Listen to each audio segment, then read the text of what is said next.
Iran ने Israel पर मिसाइलों से हमला कर दिया। 2 मरहलों में 200 के करीब मिसाइल फायर किए। ईरानी मीडिया ने मिसाइल हमलों की वीडियो जारी कर दी। कहा, तल अवीव के नवाह में 3 फौजी अड्डे भी निशाना बने। इसराइल के निवातम फौजी अड्डे पर 20 F-35 तैयारे तबाह हुए। बहरा रोम में इसराइली गैस प्लेटफॉर्म पर भी हमला किया। पासदारान इनकलाब का 90% मिसाइलों का कामयाबी से अहदाफ को निशाना बनाने का दावा। इसराइली फौज ने तस्दीक की है कि वस्ती इसराइल में कुछ इलाकों पर मिसाइल गिरे हैं, ताहम कोई जानी नुकसान नहीं हुआ। अमरीका ने मिसाइल हमले रोकने में मदद की। पेंटागन ने कहा कि इसराइल पर ईरान का ताज़ा हमला पिछले हमले से दुगना बड़ा था। अमरीकी बहरिया ने ईरानी मिसाइल को मार गिराने के लिए 10 से ज़ायद मिसाइल फायर किए। ईरानी पासदारान इनकलाब ने कहा कि हमला हसन नसरुल्लाह और इस्माइल हनिया की शहादत का बदला है। अगर सहूनी रियासत ने ईरान पर हमला किया तो तबाहकुन हमलों का सामना करना पड़ेगा। इसराइल की ईरान को संगीन नताइज की धमकी। कहा, ईरान को हमले की भारी कीमत चुकाना होगी। जवाबी हमले के वक्त और जगह का तयन हम करेंगे। सलामती कौंसिल का हंगामी इजलास आज तलब।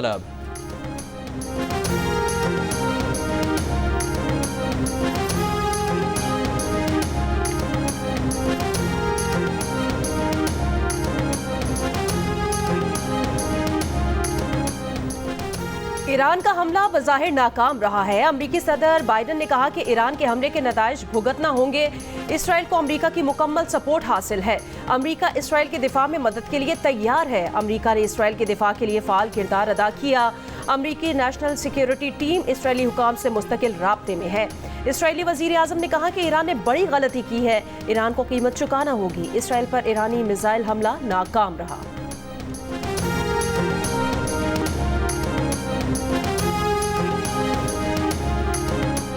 ईरान के सुप्रीम लीडर आयतुल्लाह खामेनी ने इसराइल को खबरदार किया है कि ईरान की जानिब से अगला हमला इससे कहीं ज्यादा तकलीफदेह साबित होगा। ईरानी सदर मसूद पेज़ेश्कियान ने इसराइल के खिलाफ मिसाइल हमले को फैसलाकुन रद्द-ए-अमल करार दिया। कहा, ईरानी हमला इसराइली जारहियत का रद्द-ए-अमल है। ईरान और खित्ते में अमन के लिए जायज़ हक का इस्तेमाल किया गया। ईरान जंग नहीं चाहता, लेकिन किसी भी खतरे से निपटने को तैयार हैं। ईरान के साथ तनाज़े में ना पड़ें। ईरानी वज़ारत ख़ारजा ने कहा कि इसराइल में सिर्फ फौजी और सिक्योरिटी तंसीबात को निशाना बनाया गया। ईरानी फौज ने खबरदार किया कि इसराइल की पुश्त पनाही करने वालों ने बराह रास्त मदाखलत की तो उनके अड्डों और मफादात को निशाना बनाएंगे।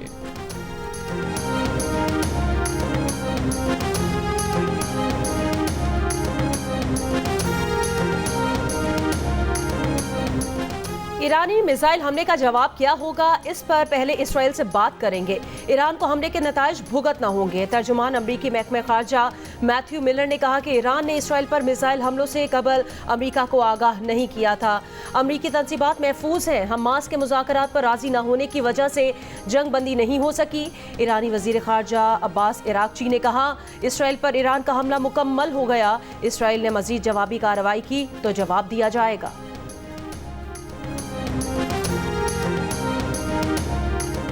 ईरान का इसराइल पर मिसाइल हमला नाकाबिल कबूल है। अमरीकी वज़ीर ख़ारजा एंटोनी ब्लिंकन ने कहा कि पूरी दुनिया को ईरान के हमले की मज़म्मत करनी चाहिए। ईरान ने तकरीबन 200 बैलिस्टिक मिसाइल फायर किए। इसराइल ने मौसर तरीके से हमले को नाकाम बनाया है। बरतानवी वज़ीर आज़म ने कहा कि बरतानिया इसराइल के साथ खड़ा है। ईरान को ऐसे हमले और हिज़्बुल्लाह जैसी प्रॉक्सीज़ बंद करना चाहिए। फ्रांस, जर्मनी और यूरोपीय यूनियन की भी ईरान के हमले की मज़म्मत, खित्ते में फौरी जंग बंदी की ज़रूरत पर जोर दिया।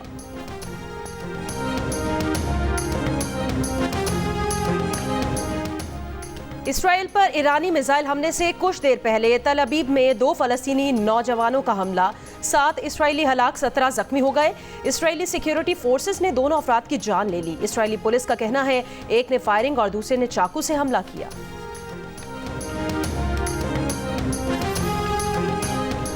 मंगल को लबनान पर इसराइली हमलों में 55 अफराद शहीद और 156 जख्मी हुए। लबनान की वजारत सेहत ने एदाद व शुमार जारी कर दिए। इसराइली फौज का बैरूत के जनूबी मज़ाफ़ाती इलाकों के रहायशियों को इलाका खाली करने का अल्टीमेटम। हिज़्बुल्लाह के अहदाफ पर हमले, इसराइली फौज की गजा के पनाह गुज़ीन स्कूलों पर बमबारी, 24 घंटों में मजीद 37 फ़लस्तीनी शहीद।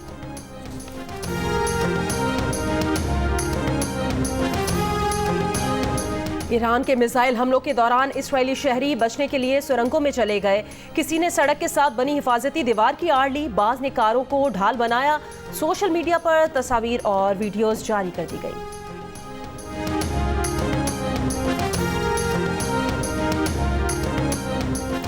खित्ते में तनाज़ा बढ़ने के खदशे के पेश नज़र ईरान ने के दारुल हुकूमत तेहरान में पेट्रोल पंप्स पर रश लग गया। ईंधन भरने के लिए गाड़ियों की लंबी कतारें लग गईं।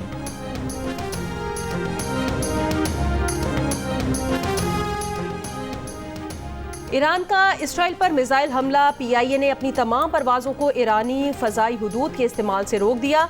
तर्जुमान PIA के मुताबिक ईरान की फ़ज़ाई हुदूद इस्तेमाल करने से मुतालिक फ़्लाइट प्लान असर-ए-नौ तरतीब दिए जा रहे हैं।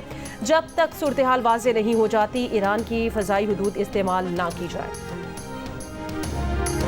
इसराइल पर ईरानी मिसाइल हमलों के बाद तेहरान में जश्न।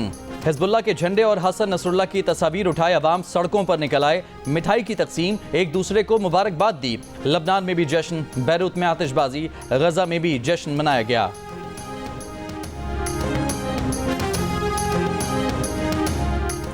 बाबर आजम ने पाकिस्तान क्रिकेट टीम की कप्तानी से इस्तीफा दे दिया। कहा, कप्तानी अच्छा तजर्बा था लेकिन वर्कलोड में इजाफा हो गया था। अपनी परफॉर्मेंस पर तवज्जो देना चाहता हूँ, फैमिली के साथ वक्त गुजारना चाहता हूँ। अब तक जो हासिल किया उस पर फख्र महसूस करता हूँ। बतौर खिलाड़ी अपनी जिम्मेदारी पूरी करने के लिए तैयार हूँ। बाबर आजम की क़यादत में पाकिस्तान ने 43 वनडे खेले, 26 में जीत, 15 में शिकस्त हुई। बाबर की क़यादत में पाकिस्तान ने 85 T20 इंटरनेशनल मैचेस में 48 जीते और 29 में हार हुई।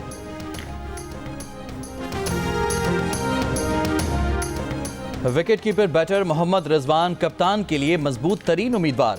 ज़राए के मुताबिक टीम सिलेक्शन के लिए मोहम्मद रिजवान से मुशावरत करने का भी कह दिया गया। कौमी टीम के white ball coach Gary Kristen one day में बाबर आजम को कप्तान देखना चाहते थे। ज़राए का कहना है कि बाबर आजम खिलाड़ियों से दूरी होने और कदर ना होने के बायस कप्तानी बरकरार रखने के कायल नहीं थे। बाबर आजम से वर्ल्ड कप के बाद बोर्ड से कोई राब्ते में नहीं था। इस दौरान बाबर आजम को किसी मुशावरती अमल में भी शामिल नहीं किया गया।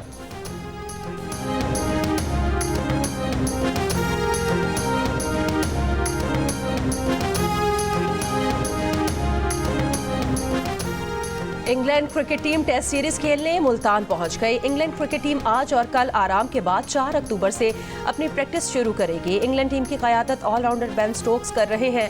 पाकिस्तान और इंग्लैंड के दरमियान पहला टेस्ट मैच 7 अक्टूबर से मुल्तान क्रिकेट स्टेडियम में खेला जाएगा। दूसरा टेस्ट भी मुल्तान में 15 अक्टूबर से होगा। तीसरा टेस्ट 24 अक्टूबर से रावलपिंडी में खेला जाएगा।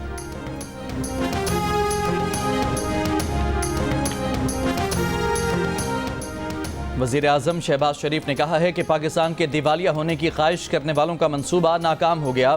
तरक्की का जो सफ़र 2018 में रुका था वहीं से दोबारा शुरू हो गया। कौम ने गुज़िश्ता बरसों में एक गिरोह की नाअहली के बायस मुश्किलात काटी। सितंबर में महंगाई 44 माह की कम तरीन सतह 6.9% पर आ गई। इतनी शरह कम होने से आम आदमी को रिलीफ मिलेगा। पेट्रोलियम मसनूआत की कीमतों में भी मुसलसल कमी से आवाम को रिलीफ मिल रहा है। शराय सूद कम होने से मुल्क में कारोबारी सरगर्मियों में इजाफा होगा। IMF प्रोग्राम से मईशत में मजीद इस्तेहकाम आएगा। पहले दिन से अवामी रिलीफ के लिए इक़दामात को अवलीन तरजीह बनाया।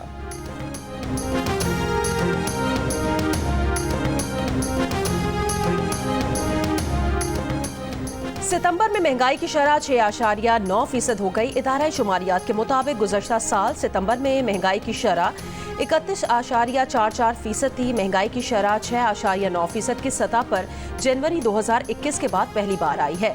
तज्जियाकारों का कहना है अगली मॉनेटरी पॉलिसी में शरह सूद मजीद कम होने का इम्कान है। Pakistan Tehreek Insaf intra party election case की समाअत आज होगी। इलेक्शन कमीशन ने बैरिस्टर गौहर और रऊफ हसन के साथ इलेक्शन चैलेंज करने वाले 5 दरख्वास्त गुजारों को नोटिस जारी कर दिए। गुज़िश्ता समाअत पर मेंबर ने कहा था कि कमीशन को इख्तियार नहीं कि 5 साल बाद सर्टिफिकेट मंजूर करें। गुज़िश्ता समाअत पर बैरिस्टर गौहर ने मजीद 10 रोज़ की मोहलत मांगी थी।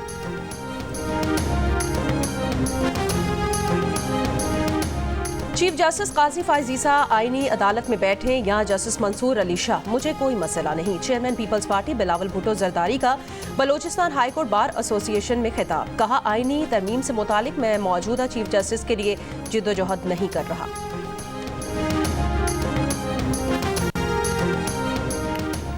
तहरीक इंसाफ और जमात इस्लामी की क़यादत की मुलाकात। अमीर जमात इस्लामी हाफिज नईमुर रहमान ने कहा कि PTI 7 अक्टूबर के लिए हमारे साथ निकलेगी। मुख्तलिफ शहरों में अपना एहतजाज रिकॉर्ड कराएंगे। इख्तलाफात से बाला होकर फ़लस्तीन के लिए हमें एक होना होगा। PTI chairman barrister Gauhar Khan ने कहा, रात के अंधेरे में कोई आईनी तरमीम नहीं होनी चाहिए। ऐसी कोई तरमीम नहीं होनी चाहिए जिसमें आज़ाद अदलिया पर कदगन लग जाए।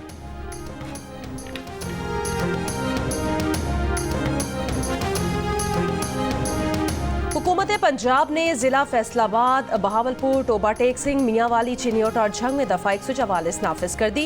इन अजला में हर किस्म के सियासी इज्तिमा, धरनों, जलसों, मुजाहरों समेत एहतजाजी सरगर्मियों पर पाबंदी आयद होगी। मियांवाली में रेंजर्स की 2 कंपनीज भी तैनात। मुख्तलिफ शहरों में कंटेनर्स भी खड़े कर दिए गए। बहावलपुर में दफा 144 की खिलाफ वर्जी पर PTI के 100 से ज्यादा कारकुनान पर मुकदमा दर्ज, 5 कारकुन गिरफ्तार। तहरीक इंसाफ ने आज एहतजाज का ऐलान किया है।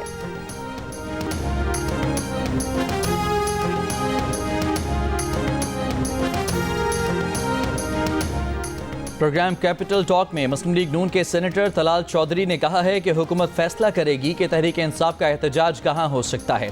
अदालत से आए हुक्म के मुताबिक एहतजाज नहीं होगा।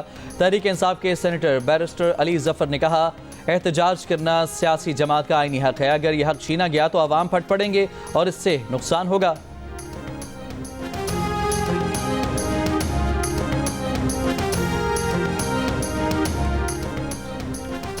बानी PTI एहतजाज करवा कर अपने लिए रिलीफ लेना चाहते हैं। पीपल्स पार्टी के सीनियर रहनुमा मंजूर वसान कहते हैं, रिलीफ देने वाले भी बड़े पक्के हैं, वो प्रेशर में नहीं आएंगे। महसूस हो रहा है बानी PTI मजीद कुछ अरसा जेल में रहेंगे। वजीर आला KP ने बढ़ के मार कर बानी PTI और पार्टी को नुकसान पहुंचाया है। हुकूमती सिस्टम चलेगा मगर चेहरे तब्दील होंगे। शहबाज शरीफ मौजूदा हालात में कुछ कमाल दिखा गए तो बच जाएंगे।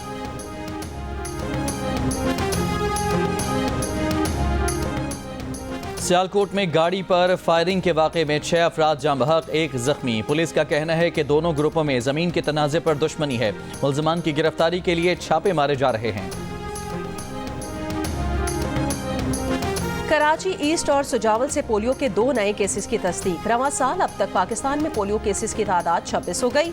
सिंध में रवां साल अब तक पोलियो केसेस की तादाद 7 हो चुकी है।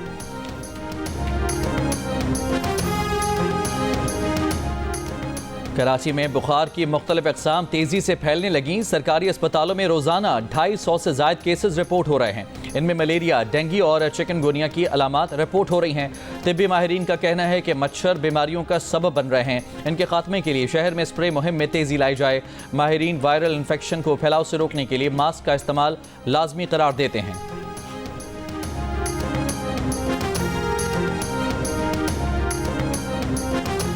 पेशावर में BRT ने एक्सप्रेस रूट्स के किरायों में इजाफा कर दिया। एक्सप्रेस सर्विस का किराया अब 55 रुपए मुकर्रर कर दिया गया है।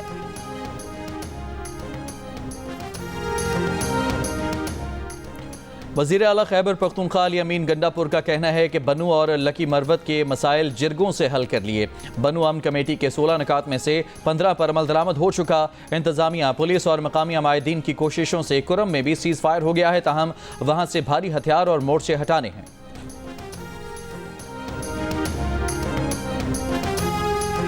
एक्साइज डिपार्टमेंट इस्लामाबाद का गाड़ियों के खिलाफ क्रैकडाउन। गाड़ी गैर रजिस्टर्ड है, नंबर प्लेट्स गैर नमूना है या काले शीशे, फ्लैश या पुलिस लाइट्स लगी हैं या टोकन टैक्स डिफॉल्टर, सबको जुर्माने। 1000 सीसी को 5000, 1000 से 2000 सीसी गाड़ी को 10,000 रुपये और 2000 सीसी से ऊपर की गाड़ियों को 20,000 रुपये तक जुर्माना।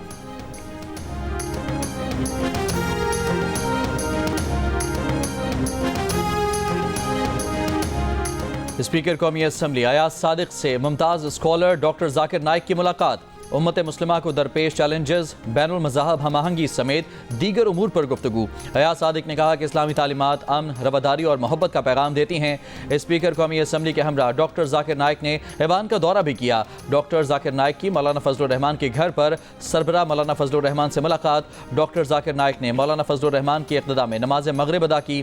डॉक्टर जाकिर नाइक आज कराची पहुँचेंगे।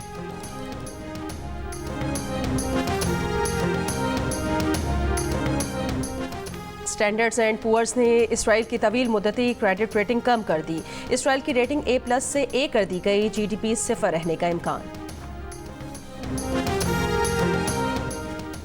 ईरान ने इसराइल पर हमले में मुमकिना तौर पर शहाब 3 मिसाइल इस्तेमाल किए। सोशल मीडिया वीडियोस का जायजा लेने के बाद माहिरीन का कहना है कि बहुत कम इम्कान है कि हमले में फतह हाइपरसोनिक मिसाइल इस्तेमाल किया गया हो। फतह मिसाइल ईरान का नया बैलिस्टिक मिसाइल है। फतह को इस्तेमाल किया गया तो इसराइल को इसकी सलाहियत का पता चल सकता है। यह भी इम्कान है कि फतह मिसाइल इस्तेमाल किया गया हो मगर वो नाकाम रहा हो।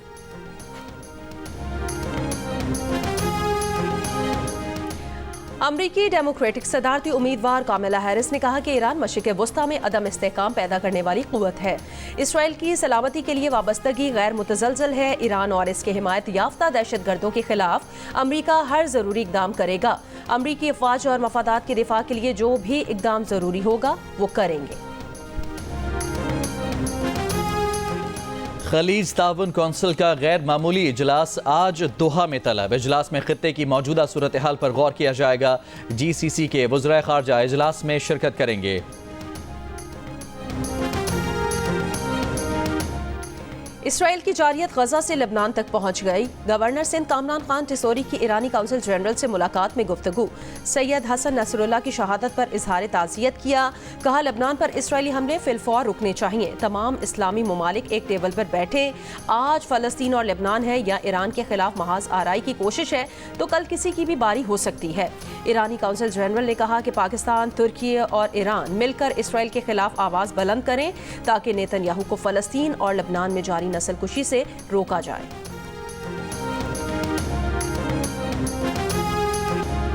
रवां साल का दूसरा और आखिरी सूरज ग्रहण आज रात शुरू होगा। पाकिस्तान में नजर नहीं आएगा। जनूबी और शुमाली अमेरिका, पैसिफिक, अटलांटिक और अंटार्कटिका में देखा जा सकेगा। सूरज ग्रहण का आगाज आज पाकिस्तानी वक्त के मुताबिक रात 8:43 पर होगा। रात 2:47 पर सूरज ग्रहण खत्म होगा। मिज़ाह की दुनिया में मुनफरिद मकाम के हामिल, कहकहे बिखेरने का बादशाह, लेजेंड अदाकार उमर शरीफ की आज तीसरी बरसी। उनका मिज़ाह आज भी लोगों के चेहरों पर मुस्कुराहट बिखेर देता है। आर्ट्स काउंसिल ऑफ पाकिस्तान जंग और जियो के इश्तराक से कराची में वर्ल्ड कल्चरल फेस्टिवल जारी। फेस्टिवल में पाकिस्तानी थिएटर, तालीम बालगान पेश किया गया। वर्ल्ड कल्चर फेस्टिवल में 3 रोज़ की तौसीक कर दी गई। आर्ट्स काउंसिल कराची के सदर अहमद शाह का कहना है कि वर्ल्ड कल्चरल फेस्टिवल का इख्तिताम 30 अक्टूबर को होना था। अब फेस्टिवल 2 नवंबर तक जारी रहेगा। सैर के लिए पाकिस्तान आने वाले अमरीकी शहरी इस्माइल को भी शरीक हयात दिल का रिश्ता ऐप पर मिल गई। इस्माइल ने पाकिस्तान आकर दिल का रिश्ता ऐप डाउनलोड की तो हानिया से उनका मैच मिल गया और दोनों ने शादी का फैसला भी कर लिया। जल्द ही घर वालों की रजामंदी से शादी भी तय पा गई है।